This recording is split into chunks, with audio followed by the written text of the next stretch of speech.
E quando lemos Atos 8, eu quero finalizar aqui rapidinho, Atos 8. Quero que você vá comigo em Atos 8, queridos. Eu quero que você entenda esse processo de triunfo da igreja, da missão e da igreja, mesmo debaixo de perseguição. No capítulo 7, nós vamos ver a morte de Estevão. Talvez o primeiro mártir da igreja. E Paulo consentiu nisso, Paulo estava envolvido nisso. Paulo que depois vai se transformar no maior missionário da igreja. E talvez aquele que mais sofreu. Morre decapitado depois também. No capítulo 8 diz, e Saulo, estando ali, consentiu na morte de Estevão.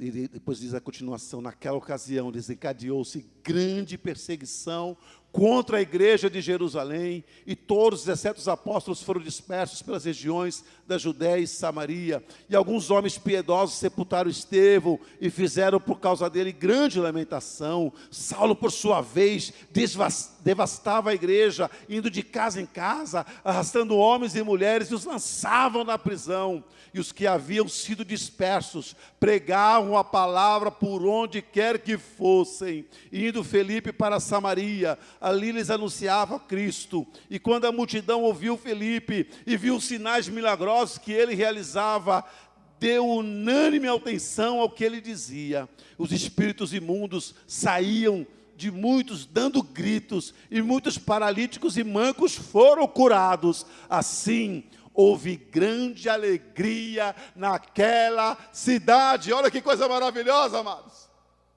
Não sei se você entendeu aqui a sequência. A sequência aqui é, os crentes foram perseguidos, de perseguidos eles passaram a ser refugiados, porque não tinham para onde ir, e de refugiados eles passam a ser missionários. Enquanto iam, pregavam, anunciavam, aproveitavam todas as oportunidades. Agora, é maravilhoso aqui, amados. Havia choro em Jerusalém, por causa da perseguição, mas depois, ao mesmo tempo, pouco tempo depois, havia alegria em Samaria. Não entendemos o jeito de Deus trabalhar, não compreendemos os caminhos do Senhor, mas Deus muitas vezes usa a própria perseguição para levar alegria onde não havia, para levar cura, restauração, transformação, onde não havia. A igreja triunfa, a igreja não para, e nós queremos declarar isso em nome de Jesus, que essa alegria que chegou em Samaria, vai chegar na Eritreia, vai chegar na Coreia do Norte, vai chegar na Indonésia, vai chegar na Índia, vai chegar em todos esses países, em nome de Jesus, em nome de Jesus. Que esperança maravilhosa. Paulo diz em Romanos 8:18, considero que os nossos sofrimentos atuais não podem ser comparados com a glória que nos será revelada. Aleluia. E você vai chegar lá e vai cantar, acho que a gente vai cantar aquela canção, né? Senhor, valeu a pena. Vale a pena, queridos. Queria finalizar lendo um texto de 1 Pedro, lá no finalzinho. Vamos ler 1 Pedro, capítulo 4. Pedro escreve esse texto no ambiente de perseguição. 4, a partir do versículo 12.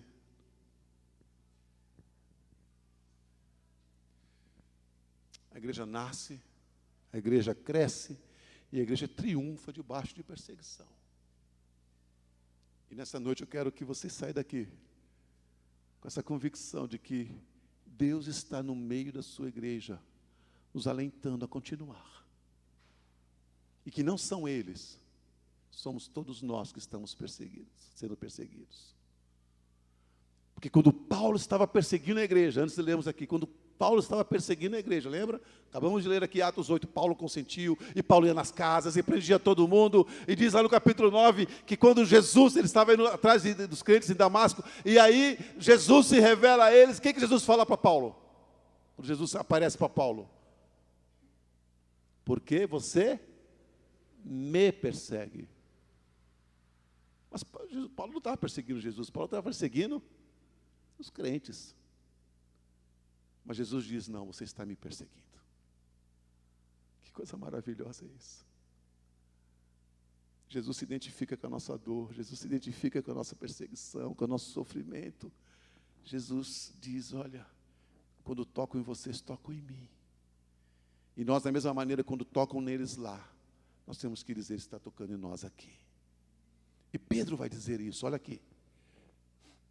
1 Pedro 4, a partir do versículo 12, diz assim: amados, não se surpreendam com o fogo que surge entre vocês para prová-los, como se algo estranho estivesse acontecendo.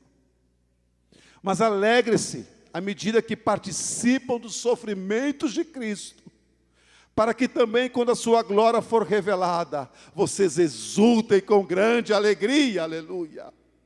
Se vocês são insultados por causa do nome de Cristo, felizes são vocês, pois o Espírito da glória, o Espírito de Deus, repousa sobre vocês.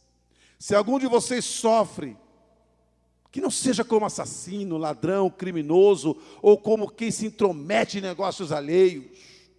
Contudo, se sofre como cristão, não se envergonhe, mas glorifique a Deus por meio desse nome, aleluia. Pois chegou a hora de começar o julgamento pela casa de Deus. E se começar primeiro conosco, qual será o fim daqueles que não obedecem ao Evangelho de Deus? Se ao justo é difícil ser salvo, que será do ímpio e pecador? Por isso mesmo, aqueles que sofrem de acordo com a vontade de Deus, devem confiar sua vida ao seu fiel Criador e praticar o bem. Que coisa forte. Que coisa forte, queridos. Deus está nos dando o privilégio de nos unirmos aos mártires, aos refugiados, àqueles que sofrem. Estamos intercedendo por eles. E também de imitarmos a disposição, a fé e a convicção deles. Para de reclamar. Para de murmurar, porque você tropeçou e machucou o dedão. Para de reclamar por isso, por aquilo. Põe os teus olhos no Senhor e diz: Senhor, obrigado. Porque ainda vivemos num país onde temos liberdade para te glorificar e te exaltar. Que possamos usar isso para a tua glória. E que o Brasil seja o celeiro missionário que o mundo necessita. E que a igreja brasileira seja sal e luz em nome de Jesus. E finalizo dizendo: não importa a situação que você está enfrentando, Deus nos deu uma palavra de segurança. Eu estou com vocês. E nos momentos mais difíceis, o Senhor vai se colocar no meio da sua igreja e vai dizer para mim e para você: paz seja contigo. Vamos colocar em pé.